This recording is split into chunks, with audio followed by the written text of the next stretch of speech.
এশিয়ার সেরা নারী ফুটবল আসরের আগে অস্ট্রেলিয়ার মাটিতে ঘাম ঝরাচ্ছে বাংলাদেশ নারী ফুটবল দল। সিডনির ভ্যালেন্টাইন স্পোর্টস পার্কে দ্বিতীয় দিনের অনুশীলন শেষ করেছে পিটার বাটলারের শিষ্যরা। সামনে কঠিন চ্যালেঞ্জ। ৩রা মার্চ এএফসি নারী এশিয়ান কাপে প্রথম ম্যাচে প্রতিপক্ষ ৯ বারের চ্যাম্পিয়ন চীন। প্রায় ২ ঘন্টার অনুশীলনে ফুটবলাররা গুরুত্ব দিয়েছেন বল দখল, ট্রানজিশন আর নিখুঁত কন্ট্রোলে।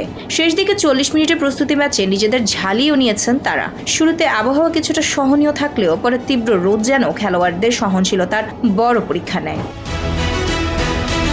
সুইডেন প্রবাসী ফরওয়ার্ড আনিকা রানিয়া সিদ্দিকি জানিয়েছেন, দল ধীরে ধীরে অস্ট্রেলিয়ার গরমের সঙ্গে মানিয়ে নিচ্ছে। তার ভাষায়, দ্বিতীয় দিনের অনুশীলন ভালো হয়েছে, যদিও আবহাওয়া বেশ চ্যালেঞ্জিং। বাংলাদেশ থেকেও এখানে বেশি গরম মনে হচ্ছে বলেও জানান তিনি।